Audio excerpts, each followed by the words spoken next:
स्वामी विवेकानंद जी का संपूर्ण जीवन परिचय, जन्म, आध्यात्मिक यात्रा और देश के लिए योगदान।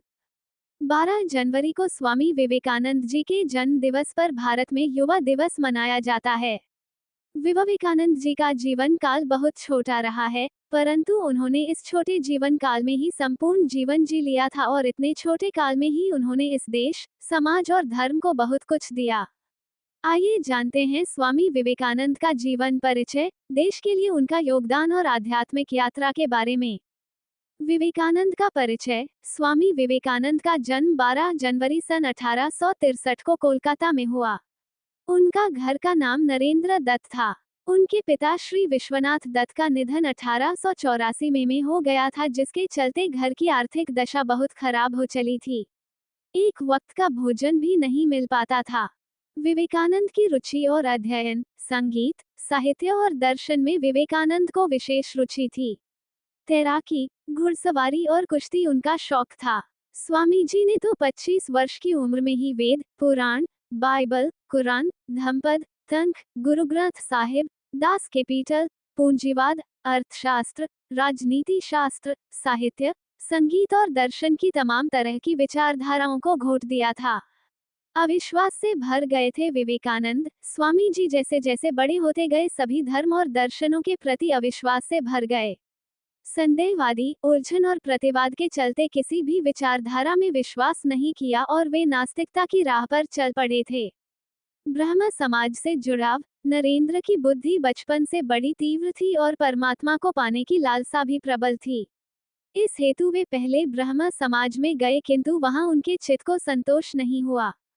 रामकृष्ण परमहंस की शरण में अपनी जिज्ञासाएं शांत करने के लिए ब्रह्म समाज के अलावा कई साधु संतों के पास भटकने के बाद अंततः वे रामकृष्ण परमहंस की शरण में गए। रामकृष्ण के रहस्यमय व्यक्तित्व ने उन्हें प्रभावित किया, जिससे उनका जीवन बदल गया। 1881 में रामकृष्ण को उन्होंने अपना गुरु बनाया। संन्यास लेने के बाद इनका नाम विवेकानंद हुआ। आत्मा साक्षात्कार। रामकृष्ण परमहंस की प्रशंसा सुनकर नरेंद्र उनके पास पहले तो तर्क करने के विचार से ही गए थे, किंतु परमहंस जी ने देखते ही पहचान लिया कि ये तो वही शिष्य है जिसका उन्हें कई दिनों से इंतजार है। परमहंस जी की कृपा से इनको आत्मा साक्षात्कार हुआ। फलस्वरूप नरेंद्र परमहंस जी के शिष्यों में प्रमुख हो गए। बुद्धि के पार है विवेक। स्वामी विवेकानंद जब तक नरेंद्र थे बहुत ही तार्किक थे, नास्तिक थे, मूर्ति भंजक थे।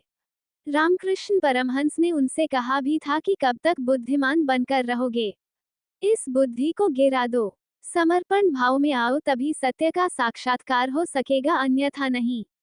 तर्क से सत्य को नहीं जाना जा सकता, विवेक को जागृत करो। विवेकानंद को रामकृष्ण परमहंस की बातें जम गईं। बस तभी से वे विवेकानंद हो गए। फिर उन्होंने कभी अपनी नहीं चलाई, रामकृष्ण परमहंस की ही चली। देश भ्रमण। 1886 में रामकृष्ण के निधन के बाद जीवन एवं कार्यों को उन्होंने नया मोड़ दिया।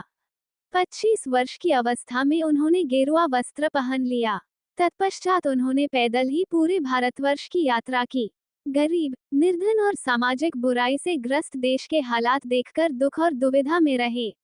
उसी दौरान उन्हें सूचना मिली कि शिकागो में विश्व धर्म सम्मेलन आयोजित होने जा रहा है। शिकागो में भाषण। सन 1893 में शिकागो, अमेरिका में विश्व धर्म परिषद हो रही थी। स्वामी विवेकानंद जी उसमें भारत के प्रतिनिधि के रूप से पहुंचे। यूरोप, अमेरिका के लोग उस समय पराधीन भारतवासियों को बहुत हीन दृष्टि से देखते थे। वहां लोगों ने बहुत प्रयत्न किया कि स्वामी विवेकानंद को सर्वधर्म परिषद में बोलने का समय ही न मिले। एक अमेरिकन प्रोफेसर के प्रयास से उन्हें थोड़ा समय मिला। विश्व धर्म सम्मेलन, पार्लियामेंट ऑफ रिलीजन्स, में अपने भाषण की शुरुआत उन्होंने बहनों और भाइयों कहकर की। इसके बाद उनके विचार सुनकर सभी विद्वान चकित हो गए। विदेश में अध्यात्म का प्रचार। फिर तो अमेरिका में उनका बहुत स्वागत हुआ। वहां इनके भक्तों का एक बड़ा समुदाय हो गया। 3 वर्ष तक वे अमेरिका रहे और वहां के लोगों को भारतीय तत्वज्ञान की अद्भुत ज्योति प्रदान करते रहे। अध्यात्म विद्या और भारतीय दर्शन के बिना विश्व अनाथ हो जाएगा, ये स्वामी विवेकानंद जी का दृढ़ विश्वास था। अमेरिका में उन्होंने रामकृष्ण मिशन की अनेक शाखाएं स्थापित की। अनेक अमेरिकन विद्वानों ने उनका शिष्यत्व ग्रहण किया। शिकागो से आने के बाद देश में प्रमुख विचारक के रूप में उन्हें सम्मान और प्रतिष्ठा मिली। 1899 में उन्होंने पुनः पश्चिम जगत की यात्रा की तथा भारतीय आध्यात्मिकता का संदेश फैलाया। विदेशों में भी उन्होंने अनेक स्थान की यात्राएं की। विवेकानंद का दर्शन, विवेकानंद पर वेदांत दर्शन, बुद्ध के अष्टांगिक मार्ग और गीता के कर्मवाद का गहरा प्रभाव पड़ा।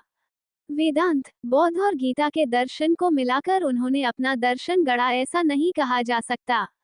उनके दर्शन का मूल वेदांत और योग ही रहा। विवेकानंद मूर्ति पूजा को महत्व नहीं देते थे, लेकिन वे इसका विरोध भी नहीं करते थे।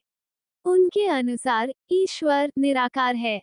ईश्वर सभी तत्वों में निहित एकत्व है। जगत ईश्वर की ही सृष्टि है।